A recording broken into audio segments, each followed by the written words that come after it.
before we settled down into cities and farmed, everything was a risk around the corner. We were constantly moving, whether that's following the migration of animals, looking for water, looking for shelter, but it was always embedded at the core of human beings. It was always risk. It's how you found shelter. It's how you found food. Welcome in to Menfolk Journeys, the podcast of great conversations with men. I'm your host, Chris Foster, and we're going to explore how we wear this beautiful and confusing mantle of manhood in the 21st century. Look, I get it. In public life, a lot of men are knuckleheads. But in private life, we can be thoughtful and we can be reflective if we have the right conversation, if we feel comfortable talking about our story. And we all have a great story to tell. And we can all learn from those stories. We can learn about who we've been, who we are, and who we want to be. And that's why we're going to have this conversation, so we can learn from other men just like us. And in this episode, we're going to talk with my friend Brian. Brian has a unique perspective on life that it is truly an adventure. It is something to be explored. It is something to be challenging. It's something to where you can stretch yourself to new places. And it's something to where risk is part of living. He's passing it on to his kids, and he's living it every day of his life. Welcome in to Menfolk Journeys.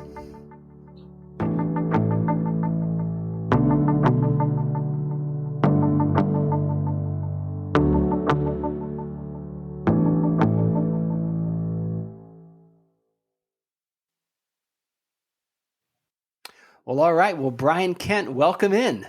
Thank you so much for having me. You betcha. Why don't you tell us a little bit about yourself?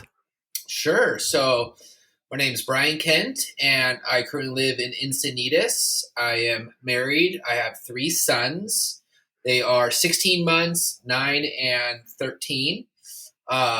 So we have a crazy boy energy household, no doubt. So it's fun. Most of the time, it's fun. No, just kidding. It almost always is fun. And I currently am a small business owner with 2 businesses. I have a photography business called ABM Photography. We specialize in weddings and events. And then a van rental business called Van Voyage. And that is an adventure van company. It's a new passion project of mine. Just started it last year. How I started that was my friend was selling his van, the van I ultimately purchased. He said, "Hey, do you know anybody that wants to buy the van?" And I said, "Why? Oh, excuse me. Why are you selling it? You should. It's already built out pretty well. Why don't you rent it out?" I was, "That's a good idea, but I need the money for my new van." He was in the middle of getting basically an upgrade, a newer van. I said, "Okay, all right. Well, I'll ask around." And then I thought about it more and more, and I thought, wow, that is a good idea. Something that I could use myself, create a side passion project business, and help people and families get inspired to go outside, get off screens was the main motivation to starting that. So Definitely a passion project, still very much a photographer at the core, but I do love it. It's been a fun adventure. That's wonderful. You mentioned a couple of things just in that one last bit, Brian. You mentioned passion project and you mentioned a bit of adventure. For me, it kind of seems like those are running themes through your life, right? Where even now as kind of you're a small business owner, which is great, but the small businesses you have isn't like a storefront, right? It's photography, which very much is a passion. It's very much art and commerce kind of combined. Plus now this new adventure. And in that whole conversation, passion and adventure. Talk to me about that. Are these truly running themes through your whole life? Yes, definitely. I think where it started, my earliest memory of adventuring, which of course is the small kid version, we had a large hill in our backyard where I grew up. Grew up in Laguna Niguel, South Orange County. And at that time, now it's quite built on. But back then, there were still open, rolling hills. My parents talked about when I was a young child, there was cows always eating grass in the pastures just across, like 2 hills over from my neighborhood. So in Laguna Niguel, cows? Well, yeah. So they bought a home there, my parents, in 1985. Wow. And it was not the Orange County that it is today. And so when I started growing up there, I do remember my first memory of doing something adventurous or exciting was building forts in the neighborhood hills, which I'm sure many kids did. And I very much took this to the heart. I had multiple forts in the hills. I would drag furniture that I would find people were throwing out, like old couches, chairs, dressers, just really anything people were tossing out in the neighborhood. And I would usually put them on a skateboard and then roll them to the access point along the hillside and then drag them up to the fort.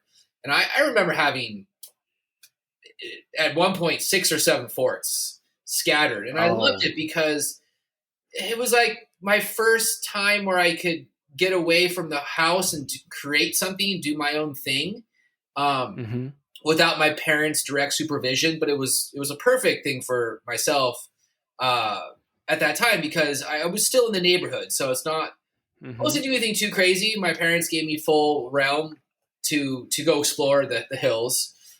Really, it was like 2 hills just surrounding my street. But I do remember how incredible that felt to just go up there. And oftentimes I did nothing. I would just go there and sit there and look out at the trees. But that's oh, sorry, go ahead.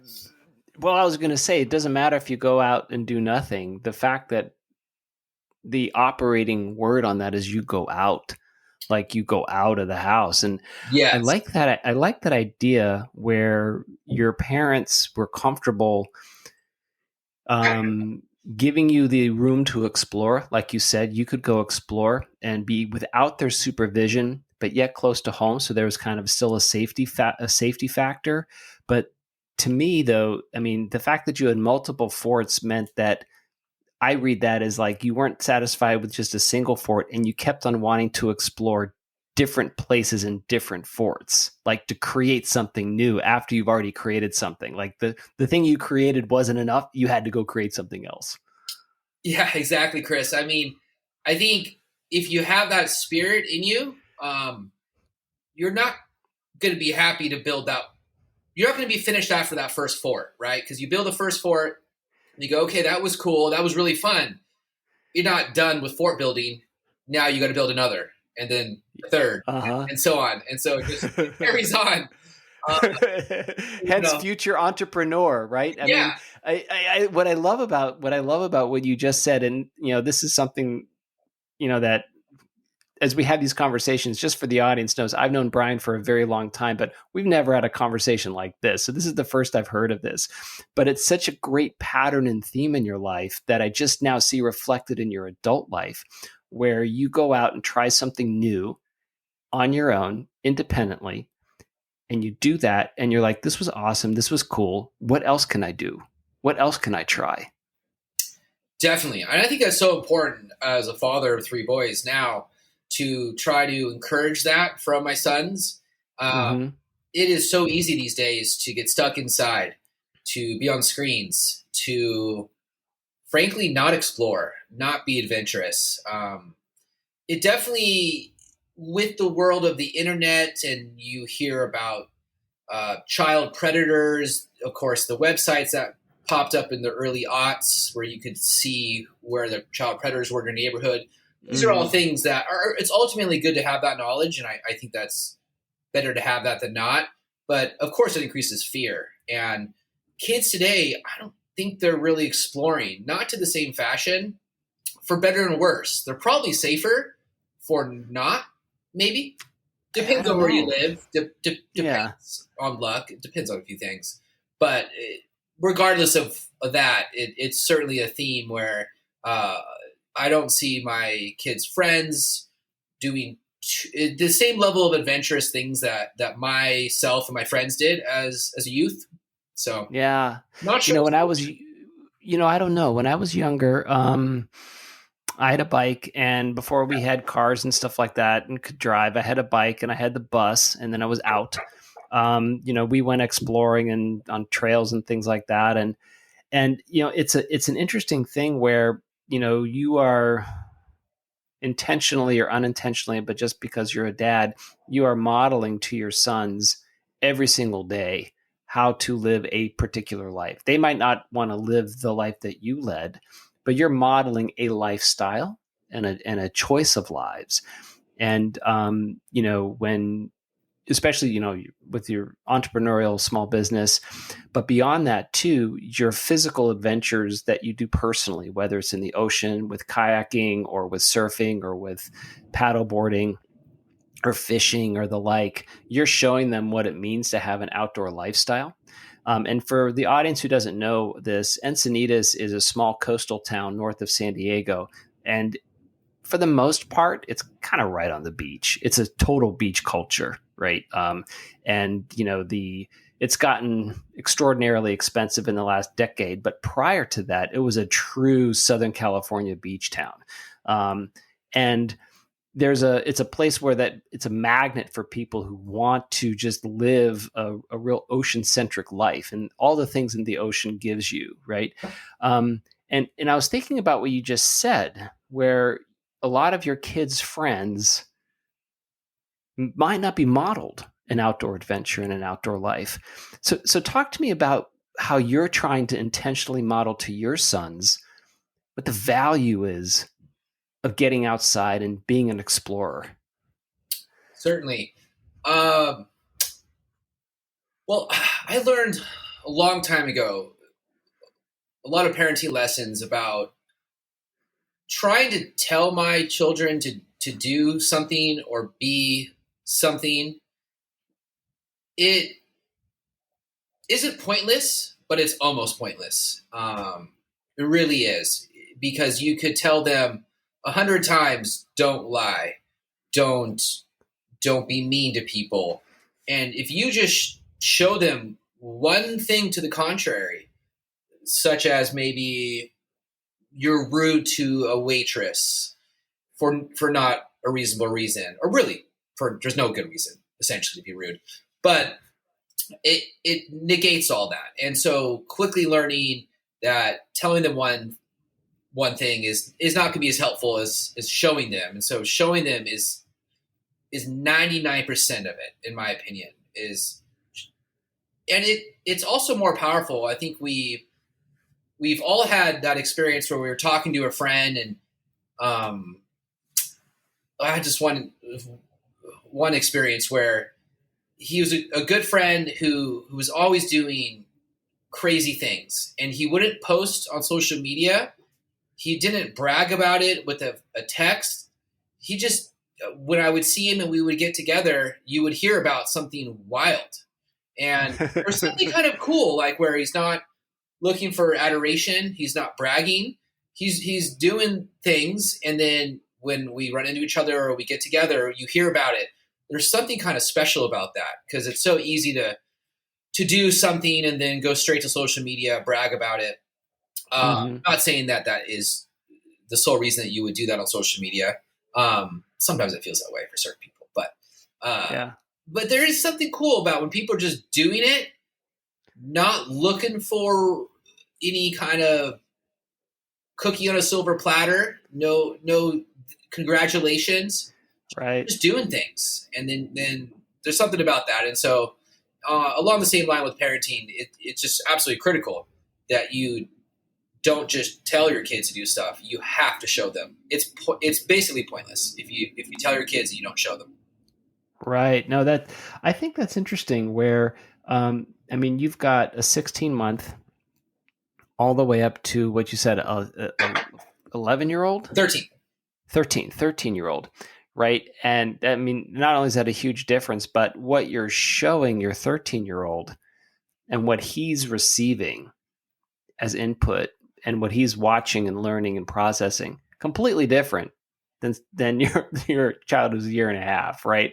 Are you conscious of that? Is the like are you going through your daily life aware that you're constantly modeling to your sons?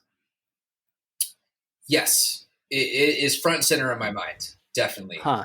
And in regards to like the age gap with my sons, some people believe, I think, that it's appropriate to kind of have these consistent rules for all your children. And I don't actually believe that is a great way to parent, because each child has different needs. And for example, one of my sons is more sensitive, and the other not so much, and doesn't take things to heart, isn't self conscious about anything.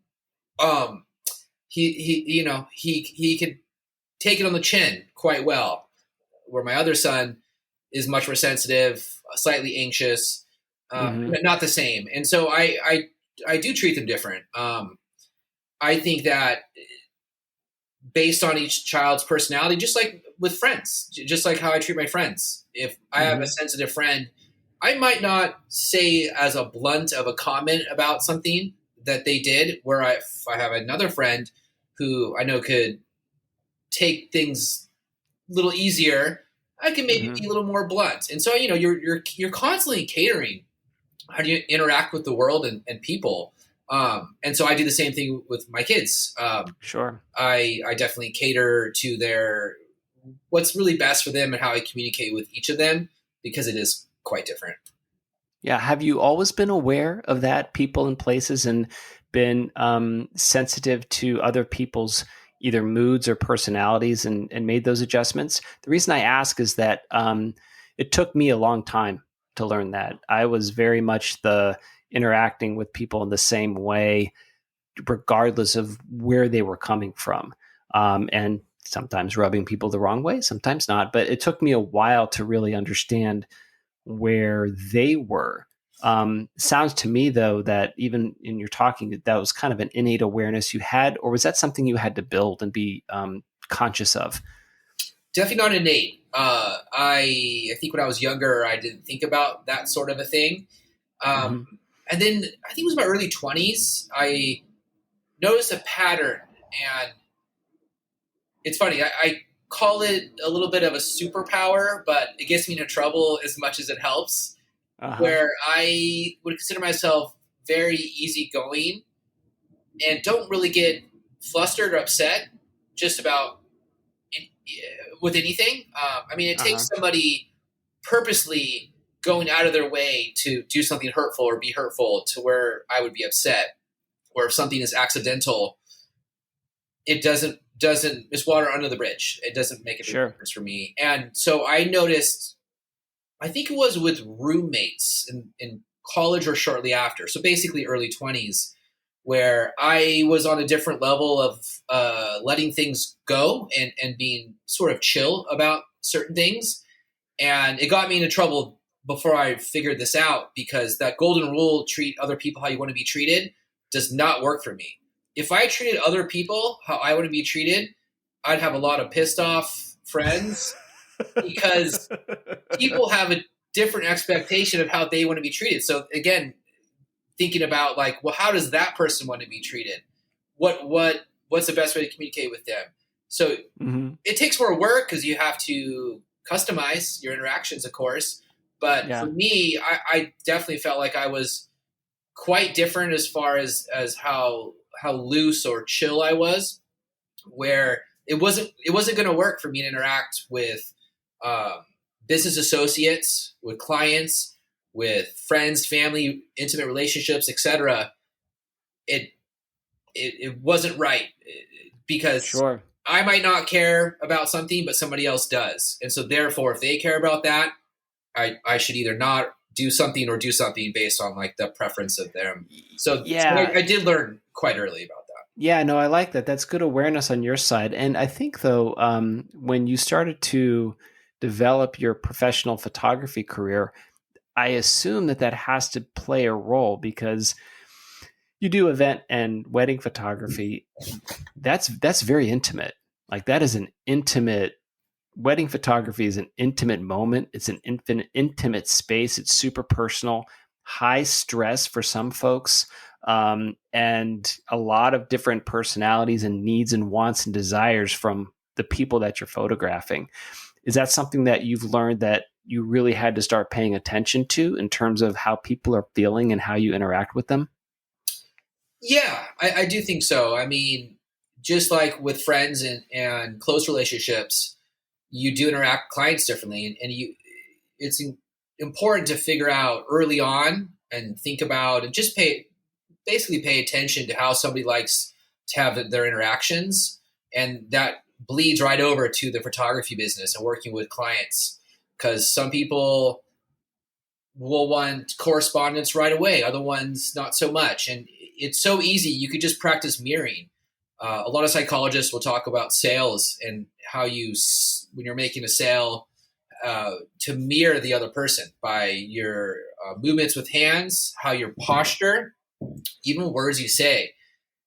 Mirroring is very important. It makes people feel comfortable. It makes people feel like you are listening to them, that you know them, that you're not just somebody they hired for a business, but somebody that they have known for years. And so mirroring is the best way to do that. And it's an age-old technique, nothing new by any means, but it's certainly, I believe it works. Sure. No, I believe that too. And, what's interesting for me is that as you start, being in that moment with folks, it's super intimate. You got an awareness of who you're with, which is in sharp contrast to when you can go out by yourself and kind of cut loose in the ocean. Do you get that sense? And the reason I ask is that, so for the audience knows, Brian and I met each other serendipitously in the ocean, right? We started to swim together. We showed up at the La Jolla Cove at the same time. We didn't know each other, had an instant chemistry, and started to swim together.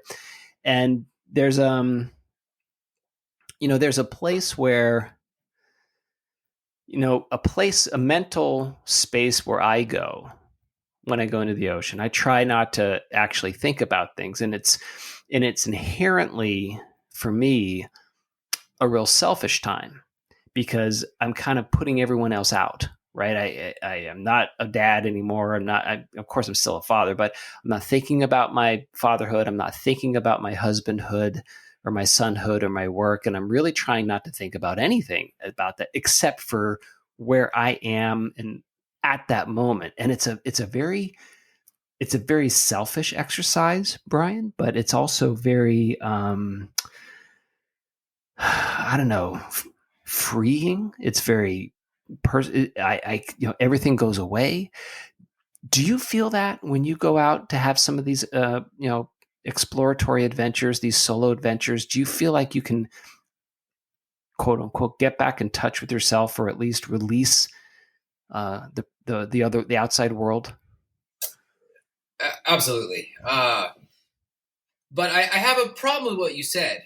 And what that is you said selfish. And I know what you mean, for sure. Sure. It is ultimately selfish, but selfish is such a bad connotation. And, I think self-improvement is another way you could phrase that, or self-maintenance. And then you're still, I guess you're talking about that activity in the same fashion, but it sounds better. It is a better way to think about it.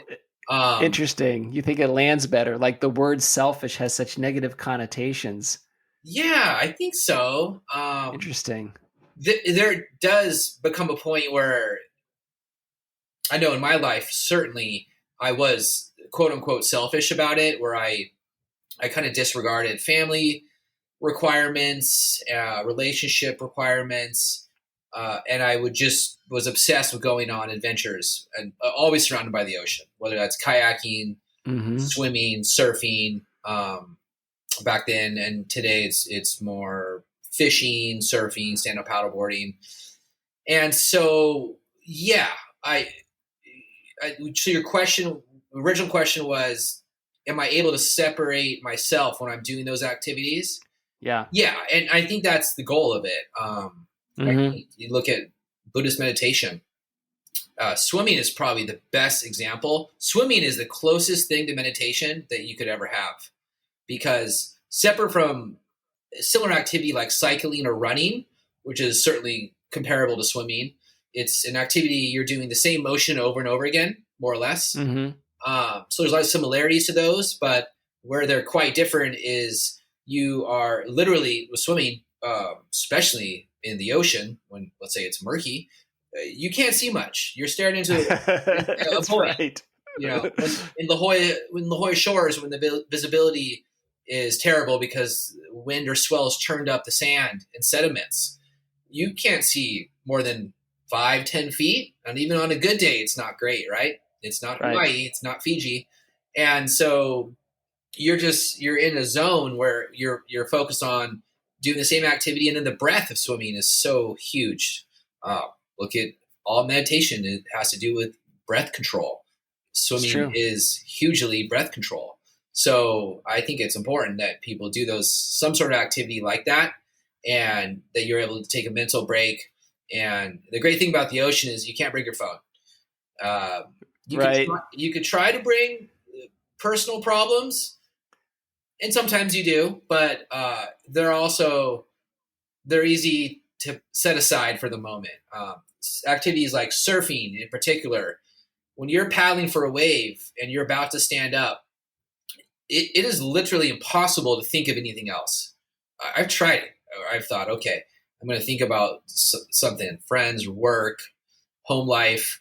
And because there's a little bit of that fear, I guess, because it doesn't take much for you to slip up and that board with 3 knives on the bottom comes slicing through you.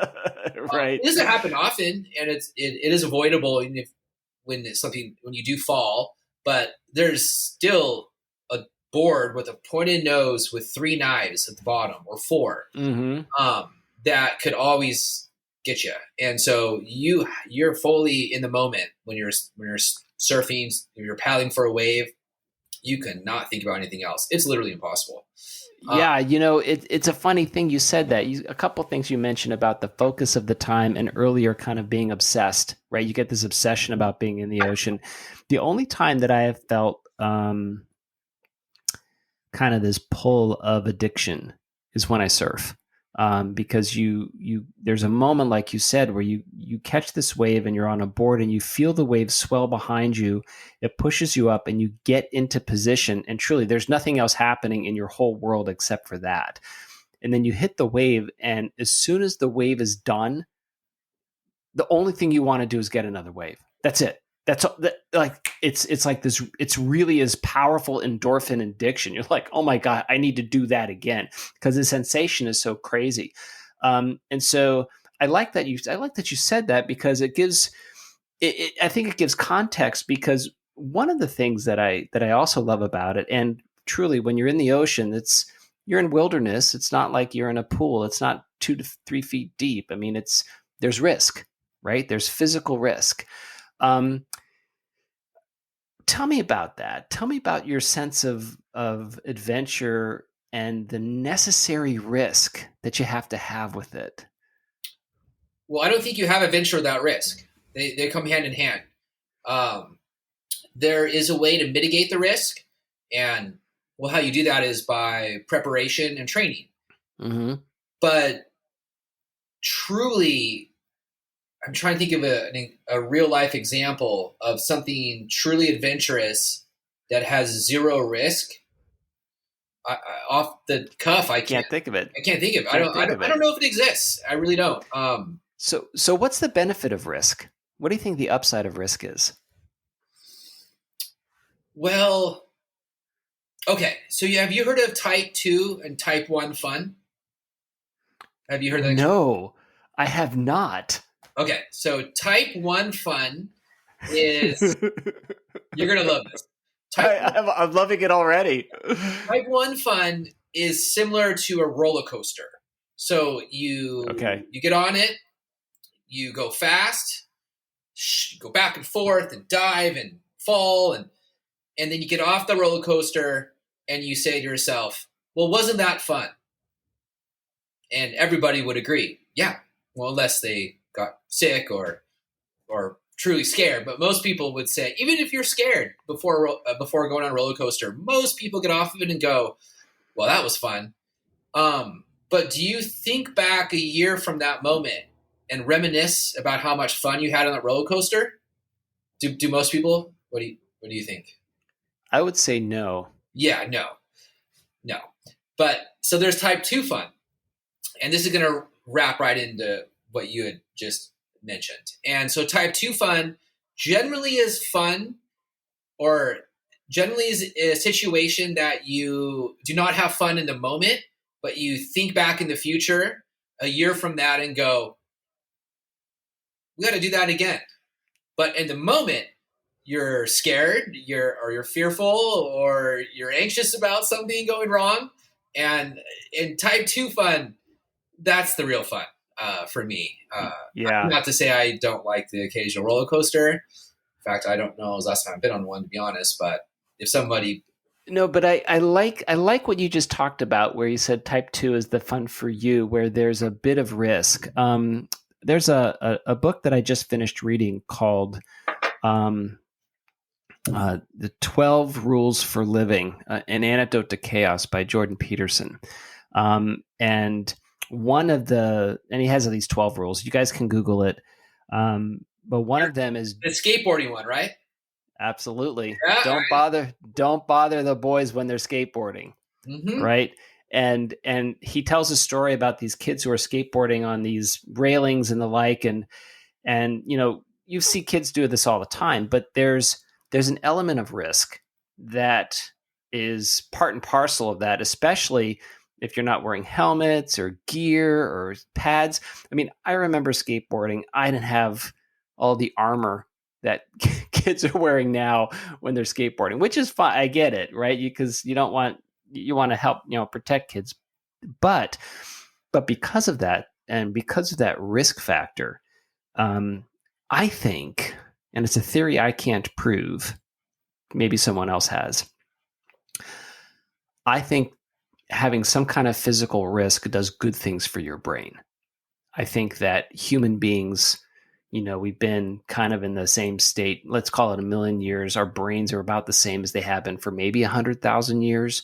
And 100,000 years ago, 30,000 years ago, heck, even 10,000 years ago, there was a lot more risk in life, right? And we were building our brains and trying to figure things out. And I think that when I think it's true for young girls too, but I'm only a man who was a boy, so I can only really speak from a boy perspective in terms of what I experienced myself. I had to have those physical risks, and it helped me grow, because without it, I think you miss something in your brain. I think you miss something in your life. I think you miss something in a sense of courage or accomplishment. I think you miss something of kind of the potential of what you could achieve, because you've gone through the risk and came out the other side. Definitely. I think about cavemen a lot. My wife and will attest. And right in conjunction with what you're saying, that before we settled down into cities and farmed, everything was a risk around the corner. We were constantly moving, whether that's following the migration of animals, looking for water, looking for shelter, but it was always embedded at the core of human beings. It was always risk. It's how you found shelter. It's how you found food.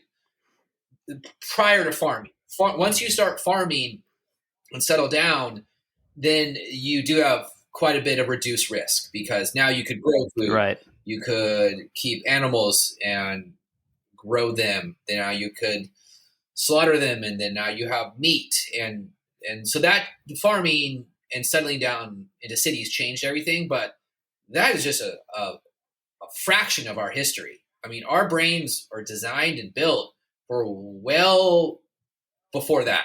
And that's right. And so everything was risk. And imagine being a risk-averse caveman. How did Well, that's fair for that one.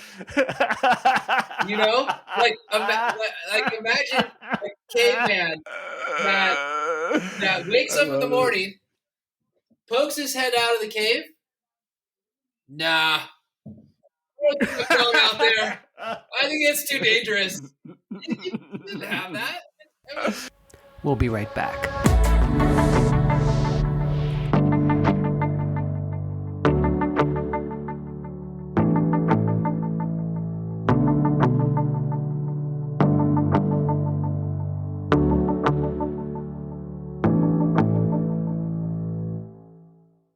Yeah, you can't have that.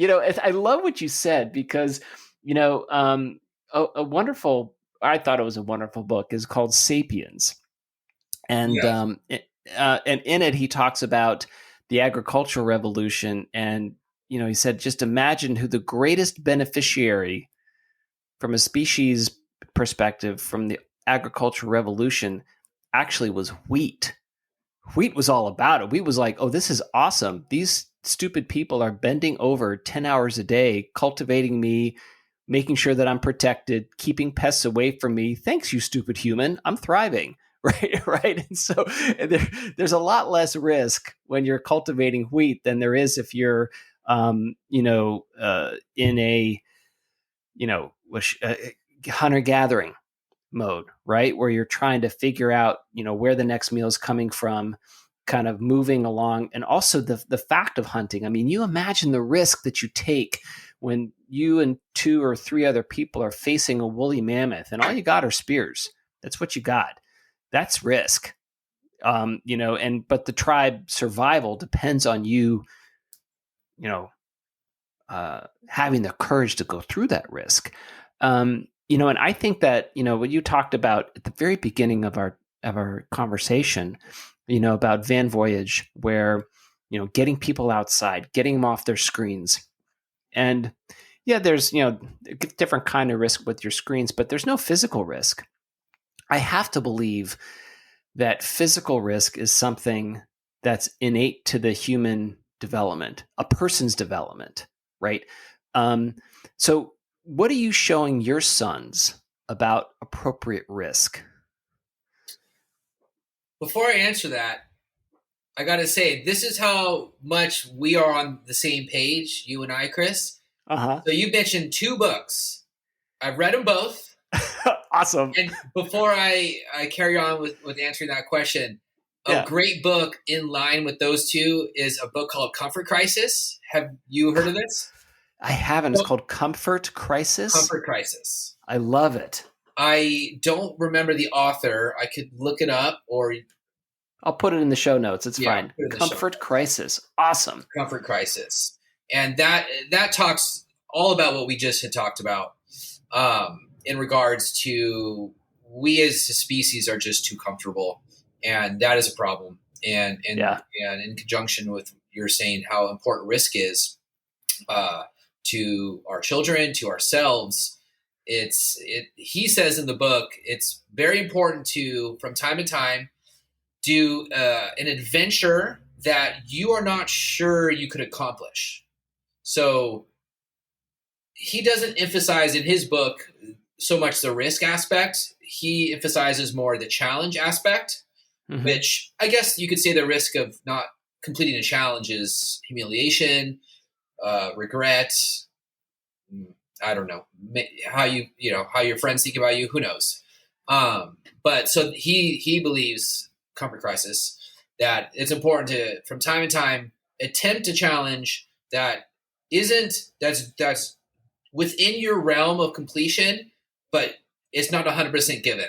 Meaning you have to train, maybe have to get lucky, maybe a little bit of both to complete. So I believe it's called a Misogi. Don't quote me. Interesting. No, I like that. Comfort Crisis. It's a funny. I'm a fan of a guy named Mike Tomlin. He's the head coach of the Pittsburgh Steelers.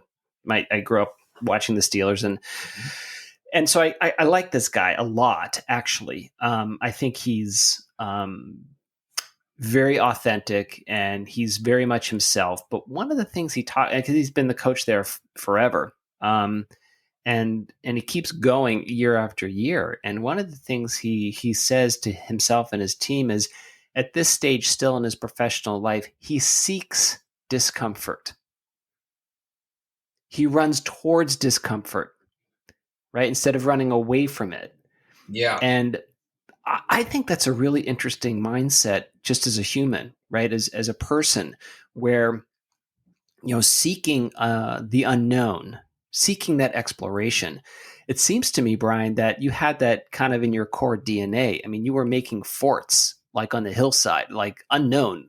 I'm going to find a piece of furniture and put it on a skateboard. How am I going to I'm going to find a piece of furniture. How am I going to get it to my fort? Aha, skateboard, right? And kind of figure stuff out.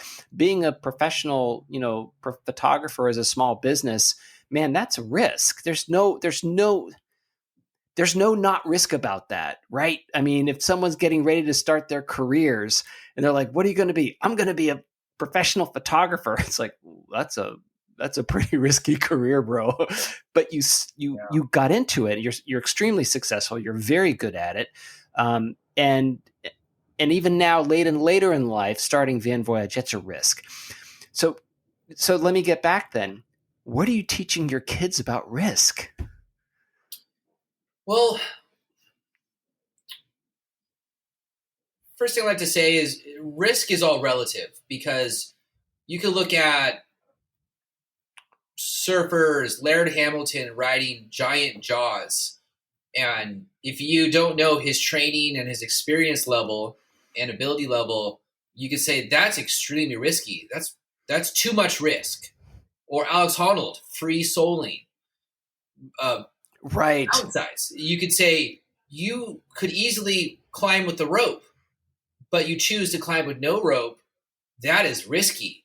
That's really risky. If anyone hasn't seen it, it's called Free Solo. It's on National Geographic or Disney Channel, and I'm in the comfort of my own chair watching this, and I'm breaking out in sweats watching this guy do this. That's how risky it is. Definitely. And the thing that you watch the movie Free Solo and you see the accumulation, you don't see it. You just see the end. You don't see the accumulation of the hours of training he did hundreds of training climbs with ropes before he climbed for the movie. And so it's not going in blind. It's not going in ill prepared. And so, unfortunately, they're not going to – you can't see the 1,000 or, they say 10,000 hours of training to become an expert or something. You just see the feat at the end, because that's really the fun part, right? And so with my kids, it's a good analogy, I think, is they got really into bodyboarding. So we got involved going up to the Wedge in Orange County in Newport Beach, and Salt Creek, which is in Laguna Niguel where I grew up. It's actually a beach I went to as a child. And we would stay a lot in La Jolla and go to Marine Street, and went to Black's a few times with them. And surfing is great in a sense, as far as you step up your comfort level, and there's no shortcuts with it. You get used to waves that are 2 or 3 feet. Mm-hmm. And frankly, that's not as much fun. Then you bump it up to 4 to 5 feet. And then at first it's a little scary for a child. Then that becomes comfortable. Then we go to 6 to 8 feet, same thing. And then now you are working in that habit where it's like, okay, I know I could go more. And at first it would be uncomfortable, but then I'll get used to it because that's already happened. I've already had cycles of that. Mm-hmm. And that's kind of the beauty of wave riding, surfing, bodyboarding, is that it's pretty easy to step it up, because you could look at a surf report, see what the waves conditions are like. You get to the beach. Usually we check it first before we put our wetsuits on and paddle out. And we could see and go, okay, this is too much. We should go to another spot or not go out at all today. Or we show up and see, it's actually smaller than we thought. Let's just go have fun. It won't be a challenging day, but it'll just be a fun day. And then you get those perfect days. I had this one day with my kids at the Wedge. And are you familiar with the Wedge, that wave? No, tell me about it. But it's if anything is called the Wedge with a capital W, it sounds like there's some challenge to it. Yeah. There's only one Wedge in the world, and it's world renowned. So what happened is that we were building the Newport Beach breakwater to allow boats to come in and out of the harbor there in Newport. And so they constructed a jetty. And well, unannounced to them, it happens to be at the perfect angle with south swells that come from New Zealand or Australia or the Southern Pacific Ocean. When they come in, by the way, the coast is angled in a way that it faces more south, almost directly south.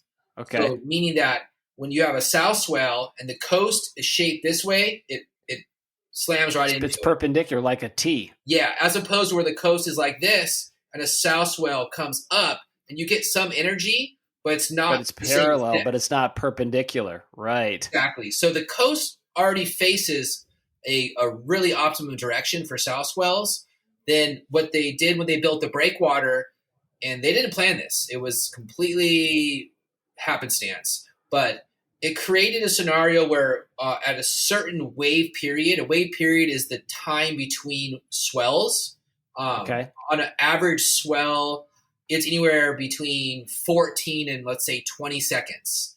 And it's essentially the distance that if you mark one spot between interval waves, that the next same spot in that wave would hit. So again, 14 to 20 seconds.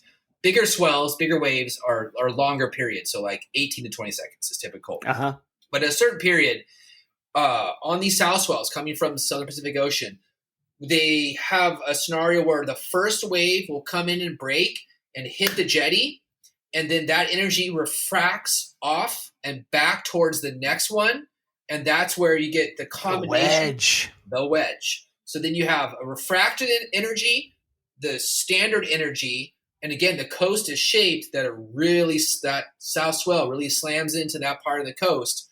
So it's like a trifecta where you have waves that, I don't know how, but it's more than double, because let's say you have a 10-foot wave coming in and then you have a 10-foot refracted wave. Oftentimes it's bigger than 20. How is that possible? I have no idea, but it happens. Okay. Everybody out there, you could just YouTube the wedge. Sure. And there'll be 10,000 hours you could watch of just mind-blowing footage. So I remember this day with the kids. It's so exciting because you get there and it's about an hour and a half drive, a little bit under, about an hour and a half drive from Encinitas. So we want to get there at first light. So we're waking up at 3:30. By the way, yeah, me and the kids are waking up at 3:30 to get out the door by 3:45, 3:50. So we're there at first light. We want to be there so that when we're driving, it's still dark. And when we arrive and we go check it, it's the first moment where you could see not even sunrise, pre-sunrise, but you could see the first light that is happening for that day. And we went there this one day, and the wedge, it's a little tricky because the angle, it changes dramatically about the size. So a lot of those surf spots, you could go on to Surfline or surf forecasting websites and get a pretty good feel. It's easy to figure out. Wedge, it's not quite so easy. But we went this one day, and it was serious. It was about 8 to 10 with 12-foot sets. Now, keep in mind, a 9 and a 13-year-old, right? Right. And that's, and also too, just for the audience, if you've never been in a wave like that, if you're at a wave, let's say you lie on your floor and your room is 10 feet high, imagine you lying on your floor and looking at a wave that's as tall as a wall in your room. But yes, it's not only that, but wave energy is exponential, meaning that when you go from a 1-foot wave to a 2-foot, which is a 1-foot difference, it's four times as powerful. Oh, I didn't know that. Yeah, it's exponential. So 2 to 4 is is twice as much, but that's again another 4 times.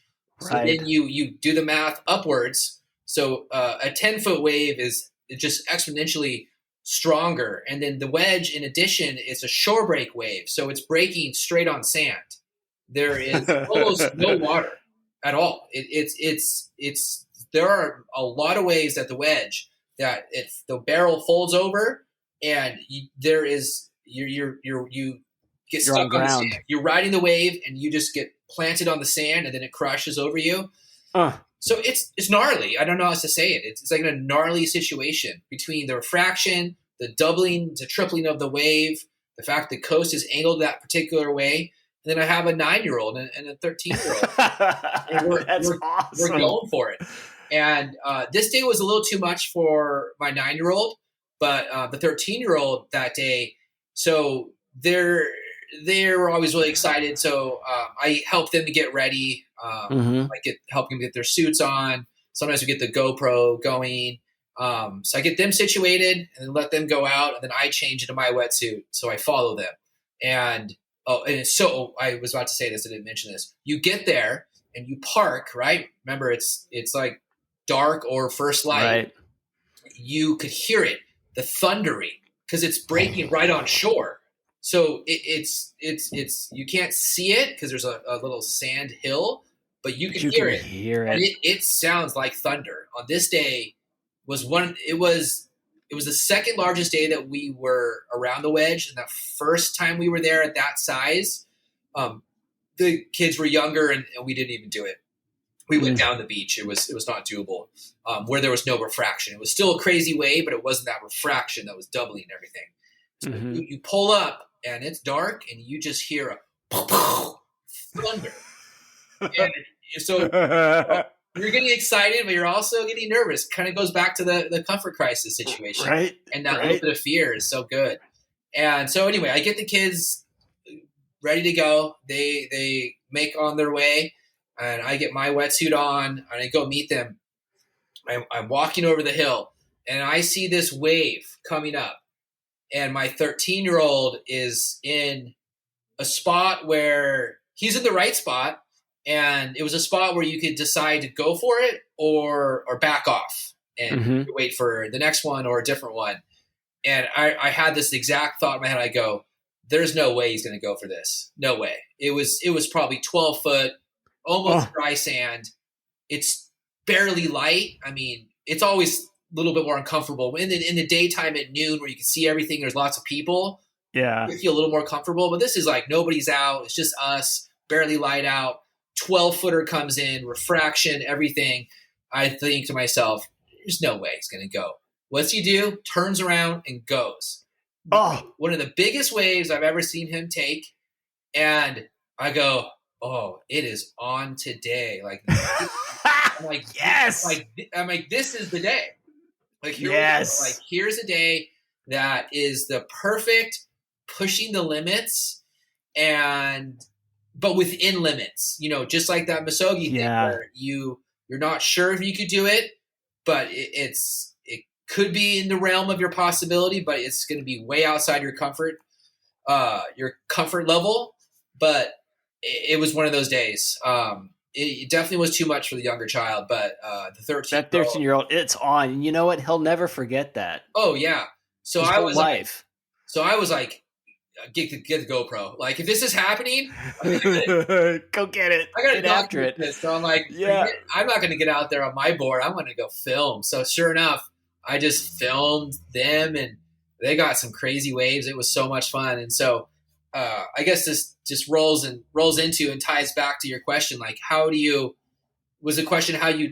teach your kids about risk? But you answered the question with the story, right? I mean, you just did it. And I guarantee you that child, that boy, will never forget that moment ever.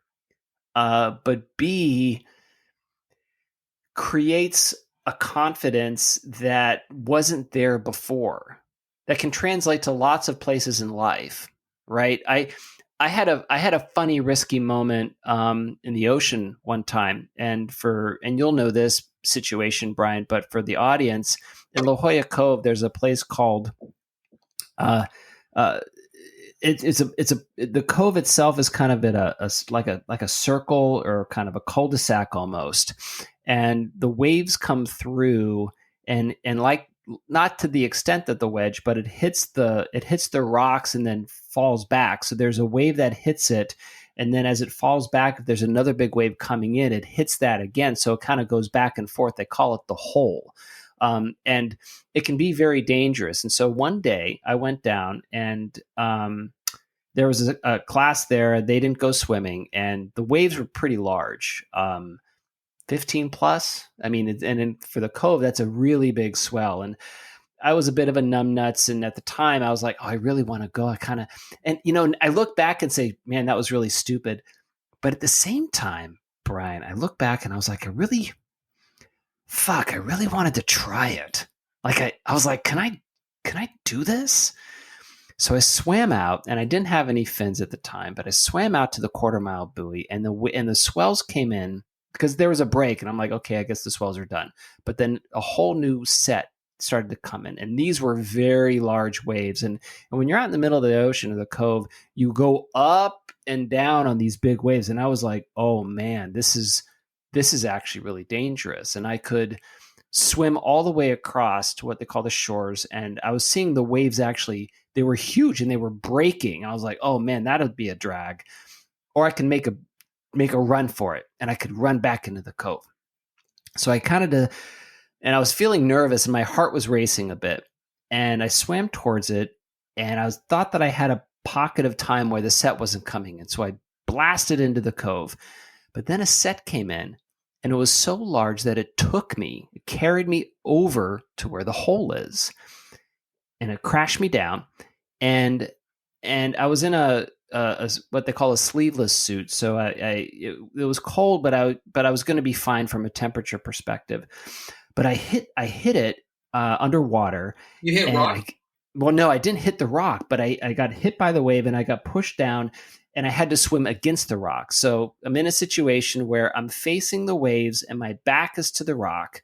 And I know that if I get planted on the rock, it's going to be devastating. And I can't climb up the rock because I'm going to get crushed.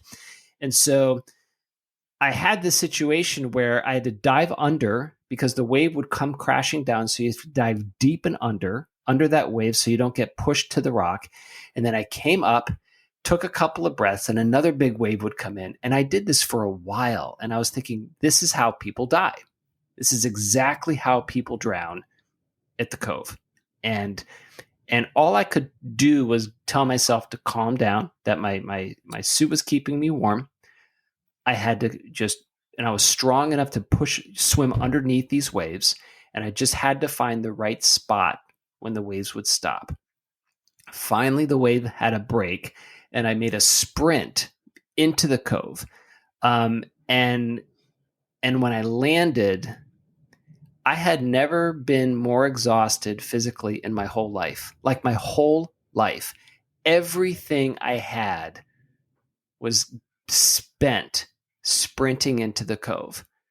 And I landed, and people came down and kind of helped me up because they couldn't rescue me because it was before the lifeguards were there. So they helped me up, and these kids in that class said, "Oh my God, dude, that was awesome." And I was like, no, this was really stupid. And I actually retched when I got to the top, and I was like, man, and that was so much risk. Right.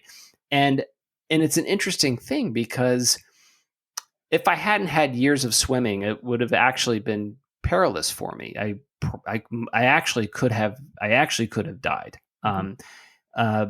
But there's enough. I had enough there, and there's a little bit of luck, right? And Sure. and the goddess of the ocean was like, I know you think we're cool, but we're not that cool. Why don't you try this another time? But there's a risk there when I got out of it, Brian, and I've never forgotten it. And there's a part of me that was like, oh my God, that was so stupid.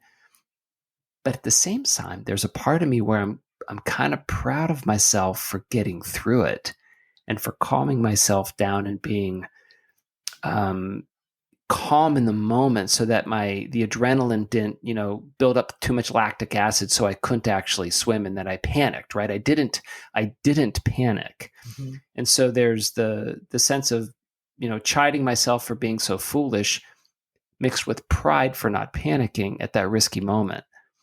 And that is a funny thing, right? Because I grew from that situation.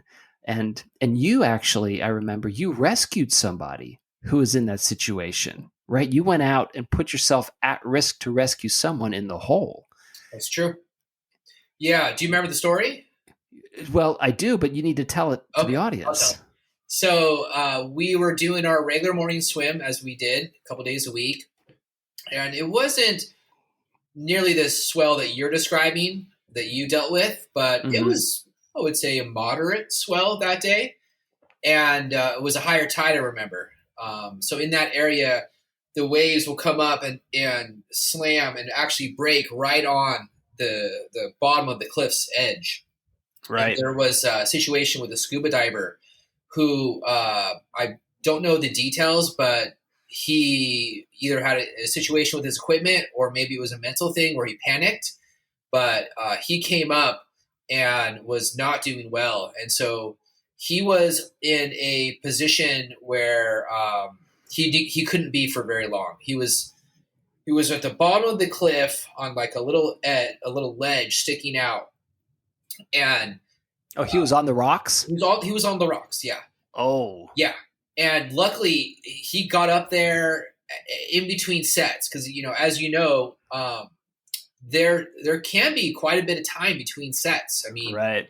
The longer the swell, that period I was talking about, the time between waves is an indicator also of the groups of waves. So all waves always come in sets. This is across the board in every beach, in every ocean, just about everywhere.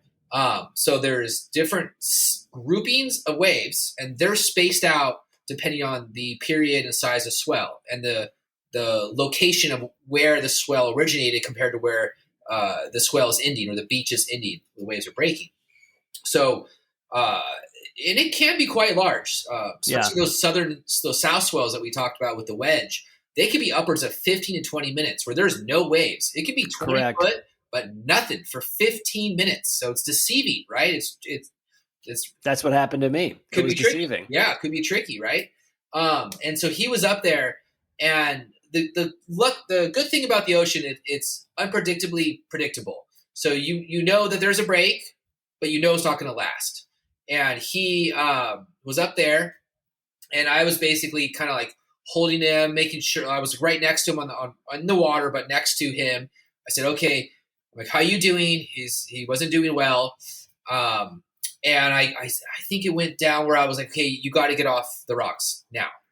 Like you are now composed enough to where you could gather yourself to start thinking straight. Because when you're in 100% panic, you can't think at all.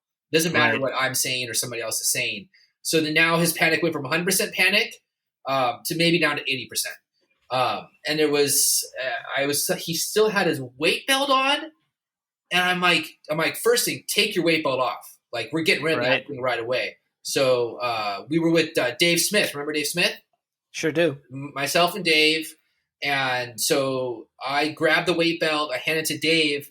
And Dave's like, "I'm not going to keep it." Just gone. Which I don't know why I didn't just drop it. But again, I was down at the bottom of the ocean. Partial panic too. I was like, yeah, what's he going to do? Like, swim it back to save $20 of lead weights? I don't think so. In that scenario, that's not priority. And so at one point, I look back and I start seeing the next set approaching. And again, predictably unpredictable. You have a minute or two, and you start to see it in the horizon, and then it takes some time to get to you. And so I start screaming at him, like, you need to get down. So then I basically grab him off the rock ledge.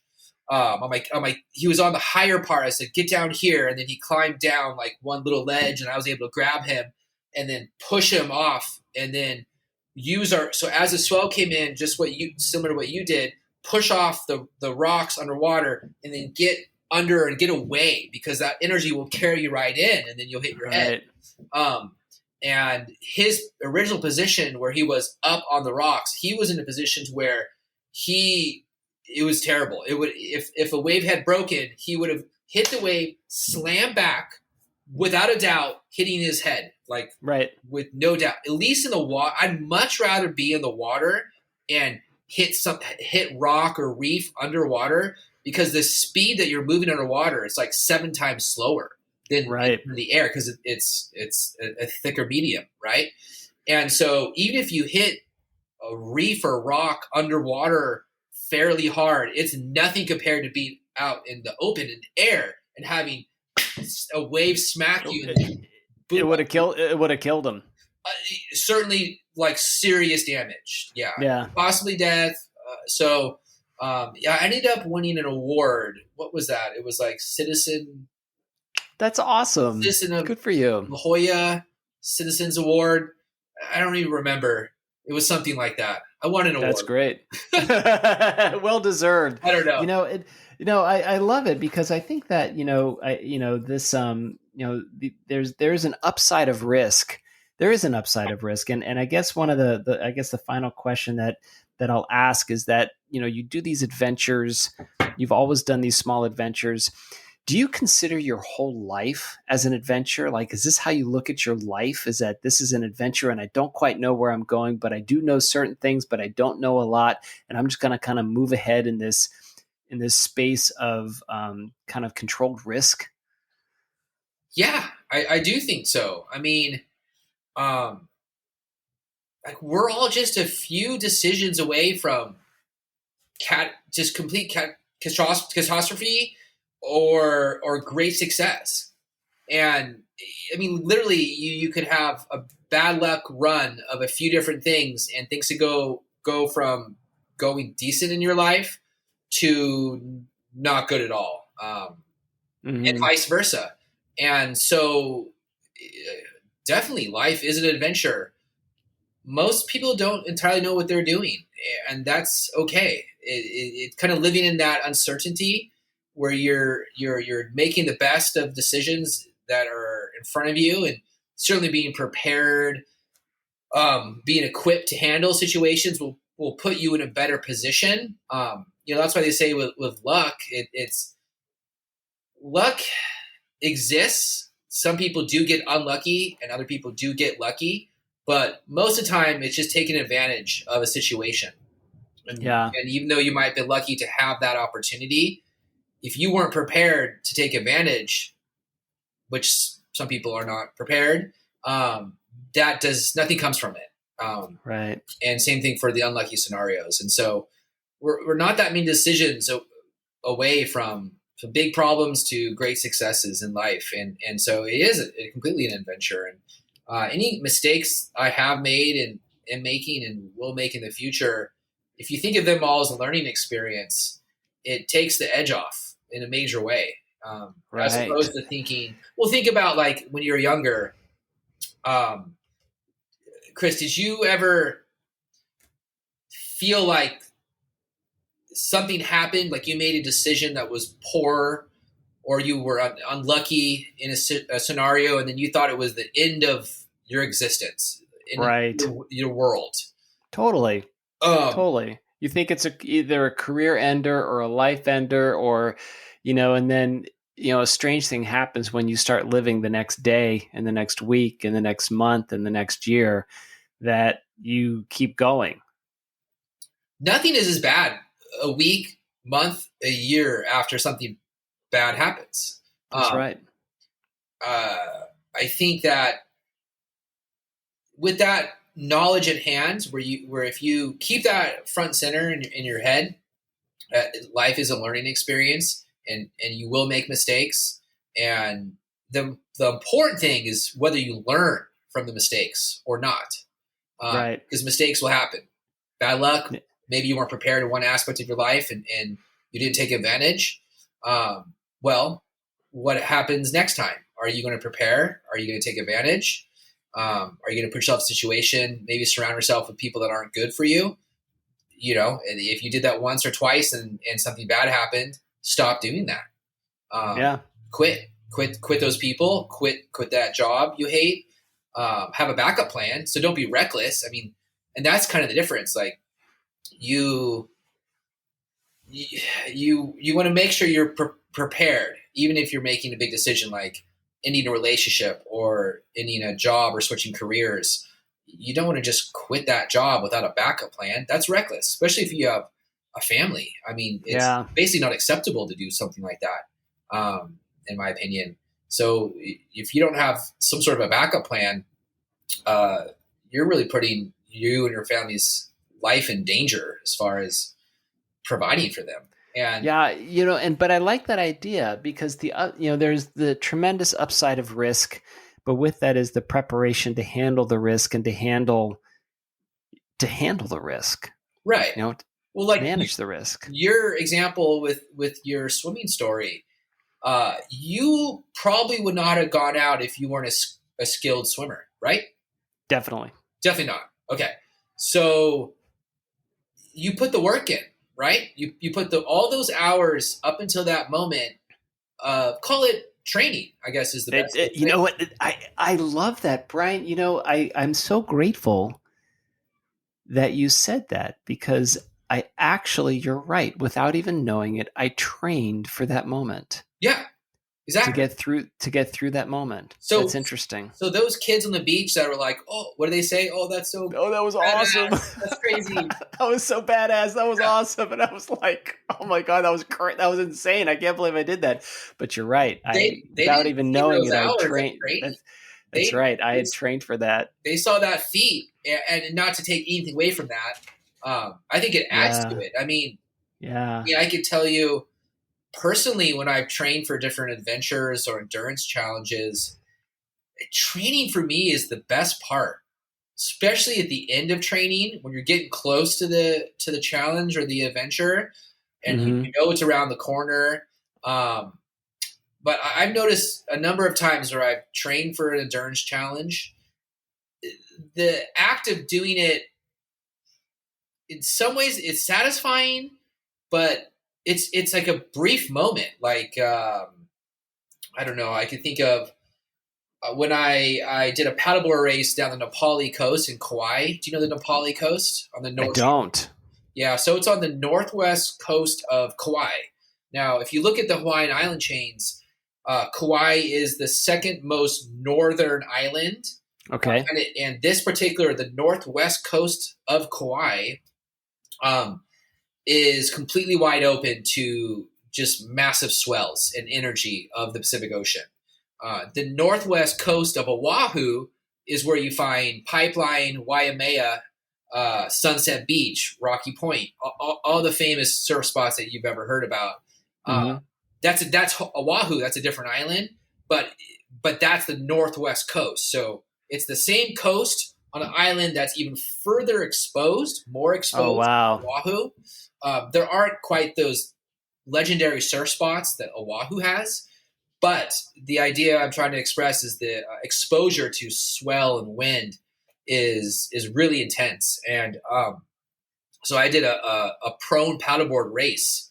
Wow. It's a pretty funny story. Chris, I have to use the restroom. Are we able to pause? Yeah, let me go ahead and pause real quick. I'll do that right now. Because this story's a good one. Excellent. All right. So tell me about this paddleboard adventure. So it's a 17-mile race down the Nepali coast, and the roads had been washed out in this area. So to start the race, we all hopped on a catamaran boat that then boated us around a couple headlands, dropped us off at the beach. So we all gathered and then we started the race. There were guys such as John Florence, Kai Lenny. These are names that are just legendary in the surf world. John Florence, world champion, 3 times. Wow. Kai Lenny is just a legendary surfer in Hawaii. Rides all sorts of different crafts. Incredible. And so just to start off the trip, we get on this crazy boat ride. And again, this is a very exposed coastline. There is raw Pacific Northwest energy coming through. Even though it was summer, even though there wasn't much swell, relatively speaking, coming from, paddling and mostly in La Jolla, this was a whole different thing. Sure. Most of the people in the race were Hawaiians, and they were all huge watermen, either professional surfers, spear fishermen, lifeguards. So, it was the upper echelon of watermen for sure doing this race. And I remember, do you want the long version or short version? Give us a short version. Okay. So we get to this beach and getting ready to launch, and it's looking pretty rough out there. And oh man, it was. And you have 17 miles to go.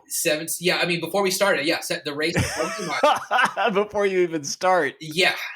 And so it's intimidating as could be, for sure. I mean, I'm with these Hawaiian lifeguards, professional surfers, and there's me and not many other Californians. So it was for me, it was certainly a next level thing. Long story short, I lost my GPS watch. I had the watch I had when we were swimming all the time. The same watch. Right. I misplaced it for this trip, and I was like, I don't want to buy a new one. It's fine. So I was going in blind, and I was when I was racing, I was so slow compared to all these professional watermen that the support boats, they just gave up on me. They wanted everybody else, which I don't blame them. Like, why would you hang out with the one, snail of the group when the most of the pack is like together way ahead? So I'm out there paddling by myself. I have no idea how far I'm going. Luckily, the race was relatively simple. You just paddle south. Like you just wonder. It's not like you turn around or you zigzag. You just go in one direction. Basically, the next largest beach that you see is the finish line. So there's no there's no worries, no problem. So I'm going and the support boat occasionally checks on me, but he doesn't hang out by me. And he's basically trying to convince me to quit. He's like, "You ready to call it quits now?" And I'm like, really? No. Interesting. Yeah, because he didn't want the liability or didn't want the hassle. Sure. I don't know. I'm like, no. Anyway, we get to a certain point, and it's so stressful because of the conditions. I was by myself, didn't know how far I had to go. I didn't know the currents. And you're way far off the coast because the reef and there's swell and wind. It's the whole thing is really intense. And then we get to the point where I think I want to quit. And so I see the support boat come up, and he's like, "Okay, you ready to quit?" Not quite in those words, but more or less. Uh-huh. I go, "Well, how much further do we have from this point?" He's like, "Oh, bro, you got like 10 miles. And the whole race is like 17. So I'm not. Oh my God. According to him, I'm not even halfway there. Oh. And I go, "Okay, if that's the case, I'm done. Just call it quits. Yep. I'm good. Like, I can't do it. Like, I can't, if it's been like 3 hours, that could be like another, like, I don't know, 7 hours. I don't know. It's too much." He goes, "Okay, all right, good. I'm going to go pick up this other person that ahead of you, and then I'm going to come back and grab you." I go, "Okay." I had a feeling, though, he was not telling me the truth or was wrong, because I just thought, I've been at this, well, it felt like 20 hours, but I'm like, I know I've been at this for a while. There's no way I'm not even halfway. So then I paddle up to another, the boat wasn't a part of the race. It was just, they were hanging out, fishing, diving, doing whatever. I go, "Hey, how far is it to the next beach, the big beach?" And they said, "Oh, it's about 5 miles. I go, "Are you sure?" They're like, "Yeah, we just came from there. I'm positive. I know this area. It's 5 miles. I go, "Okay." And 5 miles happened to be my like standard, most commonly paddle distance training. I mean, of course, I went higher than 5. But like, so there you go. It's within the realm of possibility. Yeah, bingo. I'm like, okay, 5 miles. That's my happy number. Because like, if I had no time, I always made sure I would do at least 5 miles. And so I liked 5 miles. So I'm like, okay, I'm just going to do a mental reset and just go, now this is just a training session that I did in La Jolla countless times. I would go from Marine Room Restaurant, as you know very well, up and around the corner to just past Winnan Sea Beach, which is 2.5, and then back. So 5. And there you go. So I go, okay, here we go. Mental reset. I'm going to paddle my Winnan Sea standard paddle, right? So I just had to mentally focus in, and then sure enough, the other boat came back, was like, "Hey, I thought I'm picking you up." I go, no, I'm going to do it. He's like, "Okay, buddy." I go, Yeah, whatever. So I ended up doing it. Took me about 4.5 hours. I was so slow that they had taken down the entire race before, except for the 2 finish poles. No, I'm not joking. Like they broke down the race. That is hilarious. The race is like long done, and I'm still out there paddling. And I remember it so clearly. I get through. I land on the beach. I walk through the finish line, and then immediately these 2 ladies come out and grab the finish poles. Like they were waiting for me. Like, I love it. Where's the Howley from California that's taking 4.5 hours? Average race time was like 2 to 2.5, and I was there 4.5. So I'm like 2 hours slower than everybody. Hilarious. That's like that song "Going the Distance" from Cake. Yeah, the fans bands have left, and they get out of town. The arena is empty except for one man still driving and striving as fast as he can. That was you. You were that man. Yeah. I can't remember what you said to get us started on that topic.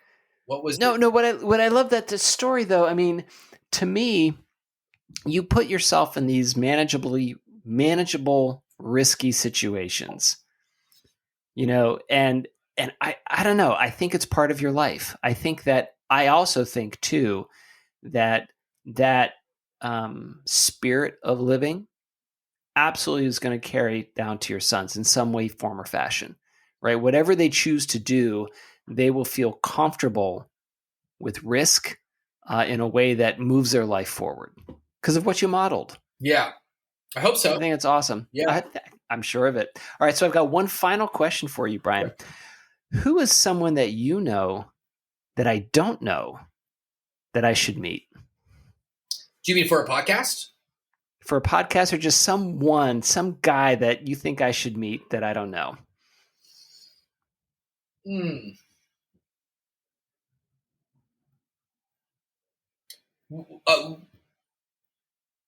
With regards to parameters, just somebody that is interesting to talk to. Someone interesting to talk to that you think I'd get along with well that I don't know. I think my friend Brian Liebman is a good one to talk to. He's a great businessman. He runs a company called Road Rebel, which is a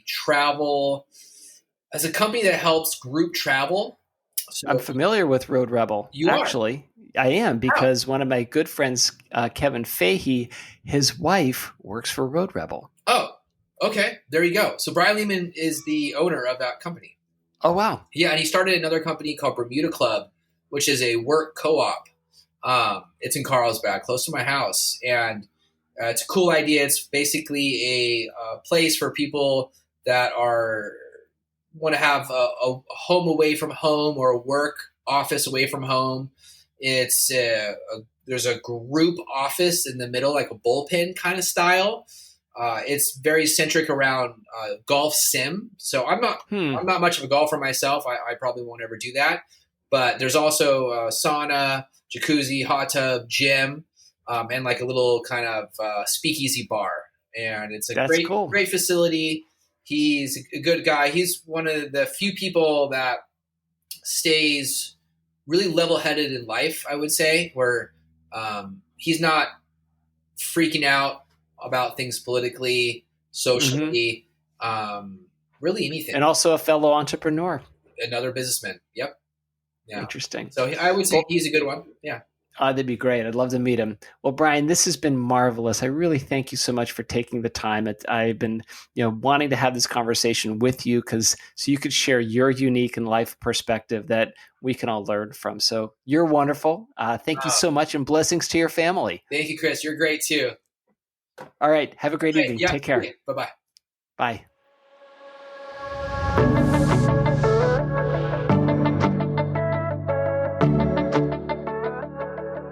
Wow. Well, all right, Brian Kent. Man, what a interesting perspective of how to live. You go through life and you challenge yourself to do things you haven't done before. I mean, think about him. He was a kid. he went to build forts. He didn't know how he was going to do it, but he just tried it. And then when he did one, he did another one, and then another one. And you think about the course of his life where he pursues photography, which is kind of a high-risk profession, if you think about it. And now he's starting another business. And his kids are seeing him do it all. And they're learning from him how to live an adventurous life. So what did we learn from Brian?